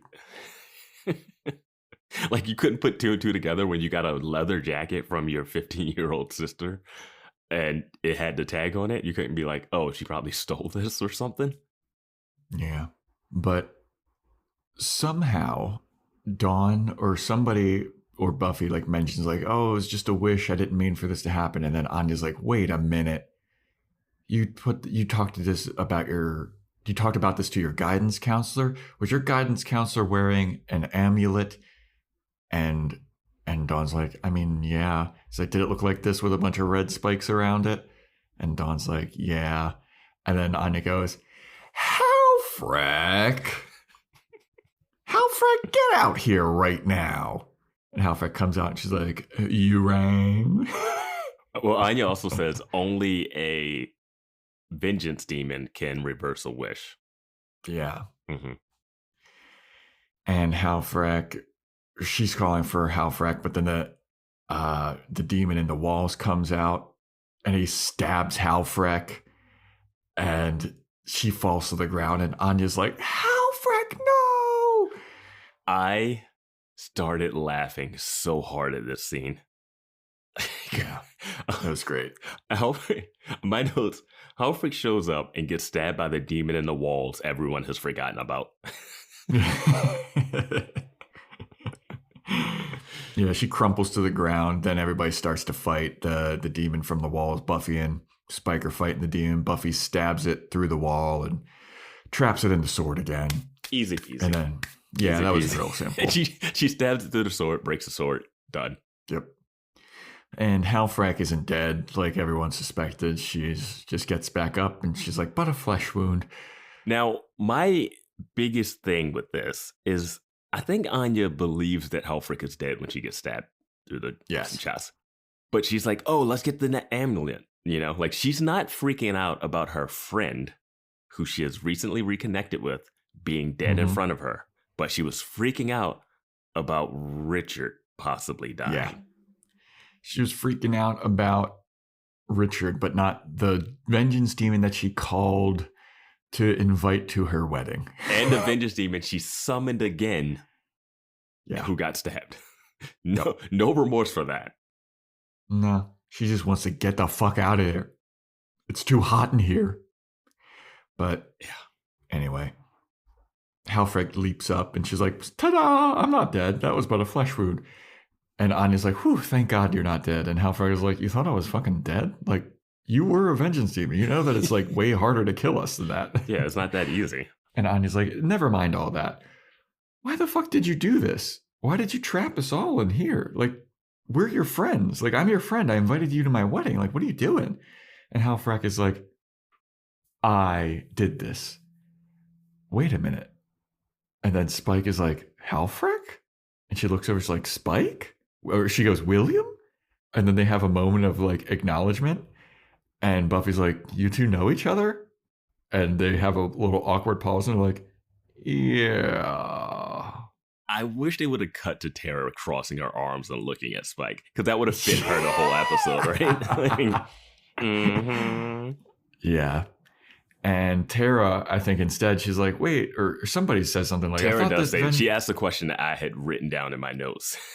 Yeah, she's like, I thought that vengeance demons only take vengeance on men that have done women wrong. And Halfrek is like, well, no, that's kind of Anya's thing. Like, other vengeance demons, we are more broad with our more vengeance. well-rounded, And yeah, and we also don't like the term vengeance demon. We prefer justice demons. So please. I love that you could tell when time is shifting.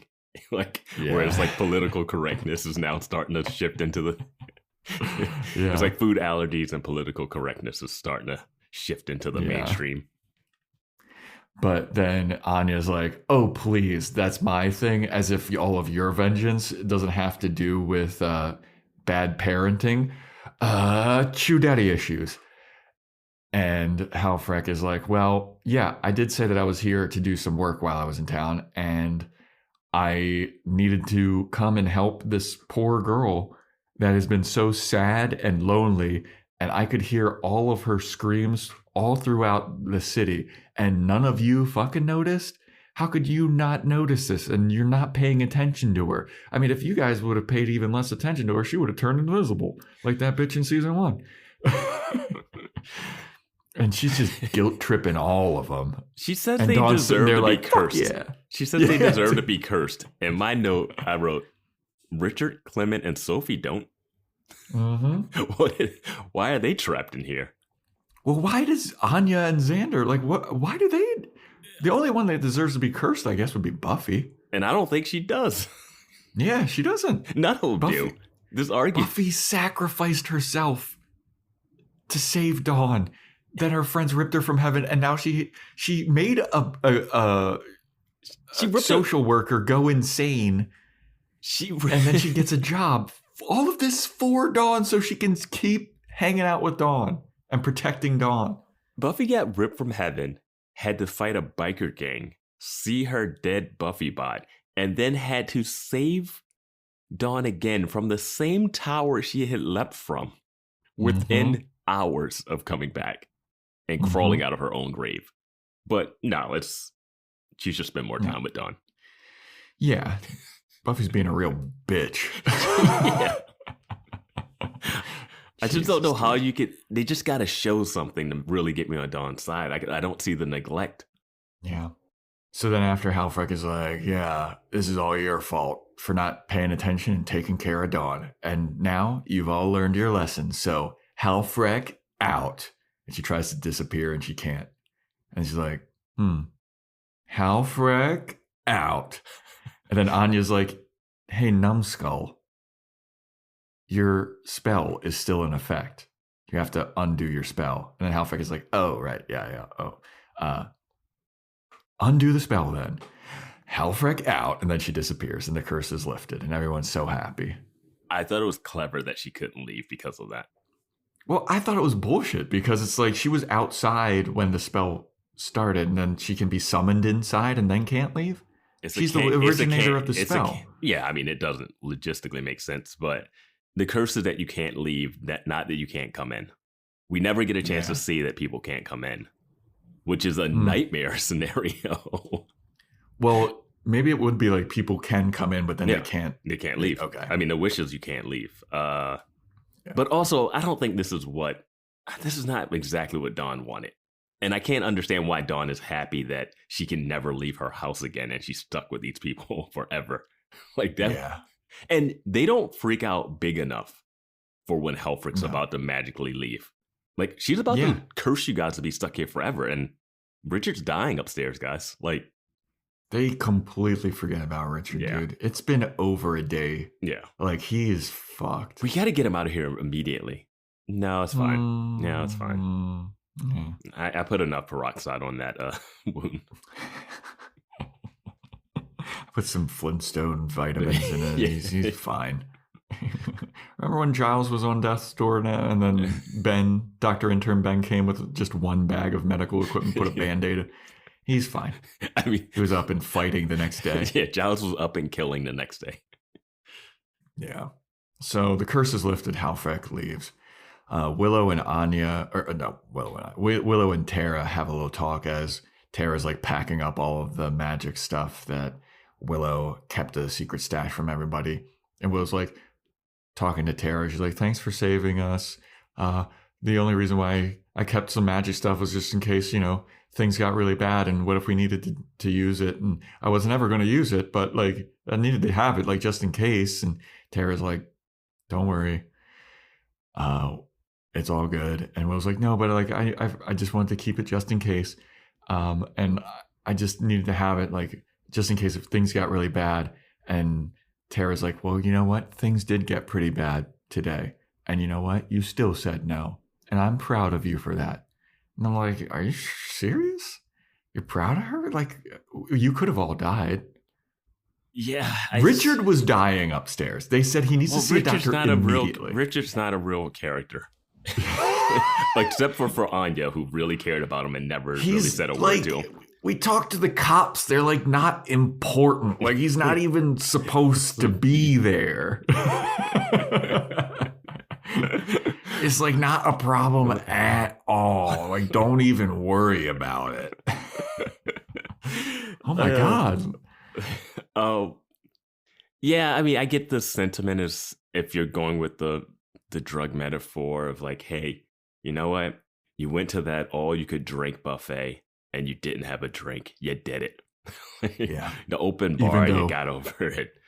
Even if drinking could have saved all of our lives. Yes. Like that's where the analogy gets lost. Like that's like where you just can't have that analogy.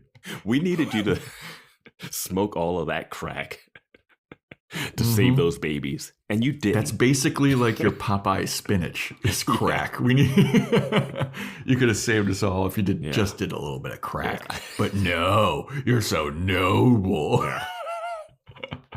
Sure, you let 9/11 happen because you didn't do your magic, but it's fine. But yeah, Tara's proud of Willow for not doing magic, even though everybody wanted her to do magic and it would have saved everybody's life. Well, here's the thing where I think we might get it next episode, but Anya has to have a moment with Willow when she said, hey, you got to use magic. And then Willow goes, I don't even know if I could do anything about this. Later in the episode, Anya goes, oh, only a vengeance demon can reverse a vengeance demon spell, right? Meaning that the magic would not have worked. Now I need Anya to say sorry, acknowledge that to Willow because you were all in her face, forcing her to go off the wagon, and then it still wouldn't have worked. Bro, you know that there's no apologies in the show. No, we're done with that, and we're done with the whole kleptomania thing. No one even cares about that. Yeah. Unless now it's Buffy apologizing to everyone around her for not being around. Oh my God, she's absolutely going to apologize for not being around enough. And she's like, you know what I'm going to do? I'm just not going to sleep ever again. Yeah, she's going to apologize to Dawn. She's going to apologize to Willow for Anya. I shouldn't have invited Anya. Yeah. She shouldn't have been there. I'm sorry that she tried to make you do it. And Tara, I'm sorry that I made you do that spell that released the demon. Yeah. And Spike. And Tara, I'm sorry that I burdened you with the knowledge that I'm hooking up with Spike. I know that weighing on you. Yeah. And Spike, I'm sorry that I didn't let you grope me in front of everybody. Yeah, and Clem, I'm sorry that I don't know what I'm sorry for. I'm sorry, Clem. Sophie, I'm sorry you lost those kittens. Just, yeah, I'm sorry you lost those kittens. Sophie, I'm sorry that I just completely blew your mind. Sophie, I'm sorry I didn't have any more food snacks for you, knowing your allergies. Yeah. Some gluten-free snacks for you. Let me see. Oh, Richard, I definitely owe you an apology, my friend. Richard, that scar's going to be there a while. And normally we'd have our witch friend magically make that scar across the middle of your abdomen go away. But she's got a problem, so we can't do that. But witches and demons exist now. So good luck with that for the rest of your life. Xander, I'm sorry that I didn't pull a weapon from your weapons chest. I really like that chest, but I didn't have to. I'm sorry that I didn't have time to put it in. I still really like that gift. And we forgive you, Buffy. Don't let it happen again. Yeah. So the Scoobs all bring Richard down, and he's just like, he's like crumbling on the ground. They're like dread. They're like dragging him while his feet are limp. Yeah. They're like, all right, well, it's finally time. We got to take him to the ER. They're doing a weekend at Bernie's. Yeah, they really are. Anya's going to confront Dawn for punitive damages for stealing from the magic box. And then Spike is the one to open the door. Mm-hmm. And I'm like, why is he the guy? It's daylight again. Well, no, like, it's nighttime. Oh, you're right. So yeah, it's nighttime and they all leave and everyone's like, oh my God, look at the stars. Oh my God, it's so good. Smell the grass. I'm like, it's been a day. It's not been like weeks. Like it's not even been, it's been like 24 hours maybe. Cause they got it to her place. The spell didn't happen until let's assume 8 o'clock. Yeah. And it's probably like 8 o'clock now. Like it's been 24 hours. Yeah, I've spent that amount of time in my apartment. Yeah, and it's a 3-bedroom house. Yeah, they're like, that's why I didn't get Anya. It's like, it's getting hot in here. I can't believe we're trapped in here like animals. I'm like, you're in a whole different room by yourself. Like, you could fuck Xander in here and no one would know. Yeah, like there's so many different rooms. Yeah. They have the dining room, the kitchen, the living room, the 3 rooms upstairs, multiple bathrooms. Like you can stay in a house for a couple of days. Like you can get a little stir crazy, but like it's not to mention worst. They have a whole basement too. Yeah, like they're freaking. If they were trapped somewhere else, maybe that would work. If she was freaking out more about the demon, but yeah, I don't know. Yeah, or like in a dorm room where there's no bathroom. And it's like, but I gotta shit. Buffy didn't freak out. It took her longer to freak out when she was going through that Groundhog Day situation in the magic shop. The magic box. Yeah.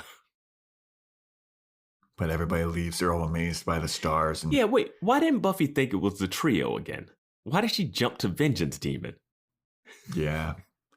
I would just suspect the trio of everything. Like, yeah.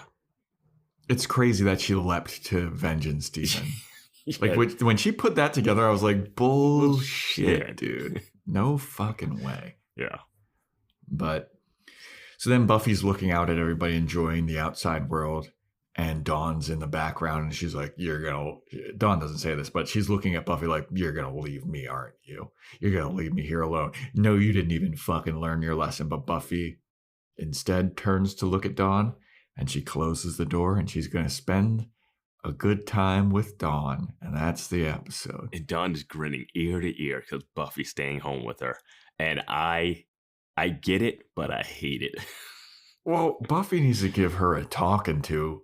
Right? I mean, she just got found out for being like a kleptomaniac, stealing from the magic box. Like, Dawn's like, yay, Buffy's. And I would have loved if Buffy closed the door like, this isn't going to be a good time, dude. Like, I'm going to fucking yell at you. You just see Buffy taking off her belt. Go pick a switch. You see Dawn's face from smiling to frowning. Like, yeah. Go outside, go into the backyard, pick. I swear, I think this is the end of the klepto story.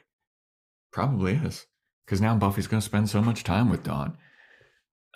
This show, this episode was really annoying to me. It was a little frustrating. I get what they're trying to do. I just don't think it got set up in a way that made me on board. I really just feel like I need to feel like Dawn was wronged, but I don't feel like she was. And if she just has these feelings, but these feelings are not validated, or you can feel a certain way even though that the situation isn't that, you know? Yeah. But they don't. I feel like a scene got cut out where she talks about that in the bedroom or something, because it just doesn't. Like, you really want to spend this much time with this group of people that are 5 years older than you, that is really different when you're younger. Like, hanging out with someone that's in their like 20s when you're in 15 is just not. It's weird. Yeah. My sister is 3 years older than me. Mm-hmm. And when I was like a teenager and she was with her friends, like, I didn't feel right, like, hanging out with her friends. Like, it felt weird. I mean, now that we're like adults, like, I can hang out with, like, everything's fine. Once you get to a certain age thing, like, the year difference doesn't really matter as much.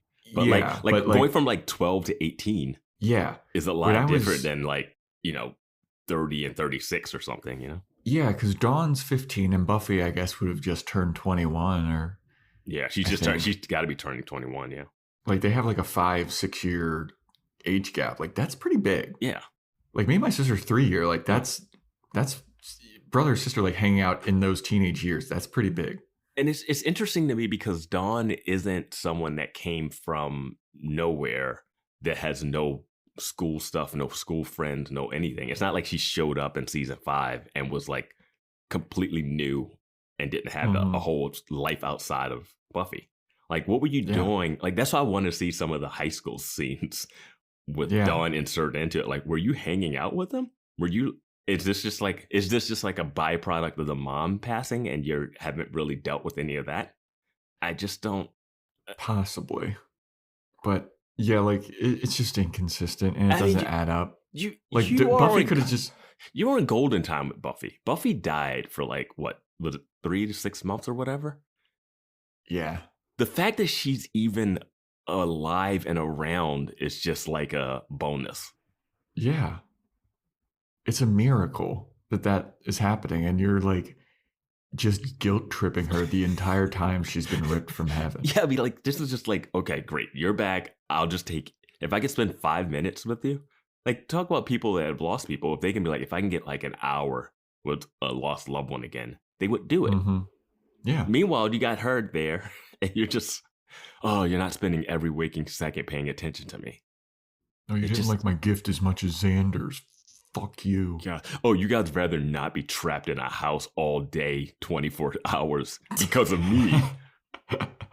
Oh, yeah, it'd really suck to be stuck in here with me, wouldn't it? It's like, what? What? No. I just have to go to work today. I've got a class. You should be getting ready for school. Yeah. If I don't go to work, then we're going to lose the house. I'm going to lose your guardianship. Like, what do you think is the positive of this? So stupid, dude. Yeah, this one, not on my top of the list probably for this season. I'm interested in the Discord chatter for this because I do want to know if people if people like, I just don't like what they're doing with Dawn. I feel like there's just a better way to have Dawn as a rebellious teen. Yeah, and like you and I talk about, we're always curious to see like episodes that the fandom really likes and the fandom doesn't like. Yeah. Like, I don't like this one at all. I think this one sucked. It was annoying to watch. They had some frustrating moments. I think the whole Willow thing could have been really interesting. The Anya Willow doing magic thing. I think that could have been the whole story.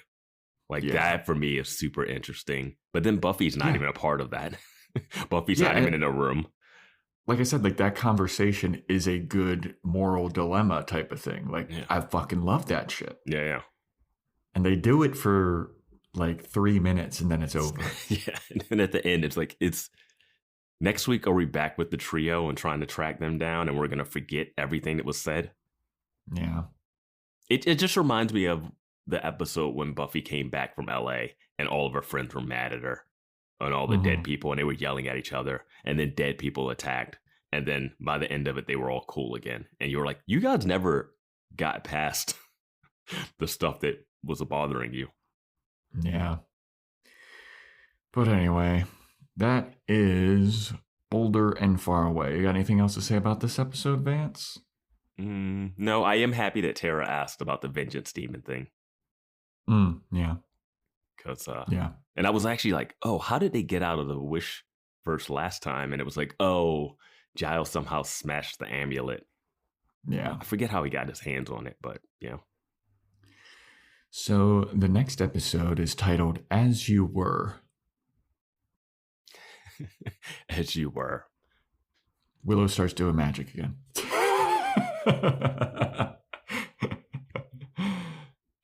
That'd be great. She was like, oh, I realized I can actually do magic without actually being addicted to it. This is cool.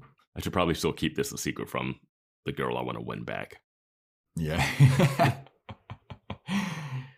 I'm going to predict Buffy and Spike are going to have a conversation about Buffy's going to be like, I just wish I could go back to how things were before I went to heaven or something. And Spike's going to be like, oh, you're never going to be the same. So just whatever.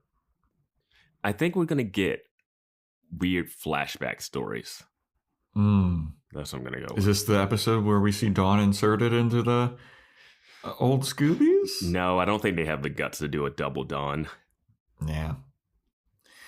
Well, all right. Well, that is a wrap, everybody. Those are our predictions for next time where we do As You Were. Thanks for listening. Thanks for subscribing. If you're subscribed, if you're not, please do. Join our Patreon, patreon.com/Boys Watching Buffy, where we do Boys Watching Angel, Boys Watching Movies, where we're doing Love Actually. There's Joe's Fashion Report /corner. And join our Discord. Link is in the show notes. Follow us on Instagram at Boys Watching Buffy. Email boyswatchingbuffy@gmail.com if you want to get a shout out. 5-star Apple Podcasts rating and review. 5-star Spotify rating. Send it to us. Yeah, and that is a wrap. Thanks, everybody. Happy holidays. And stay tuned next time for when we talk about As You Were.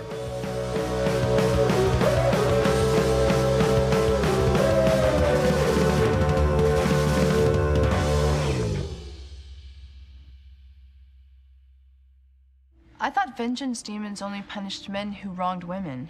Oh, that was Anya's little raison d'etre. Most of us try to be a little more well-rounded. And actually, we prefer a justice demon. Okay, FYI. Seltzer Kings. Podcasts.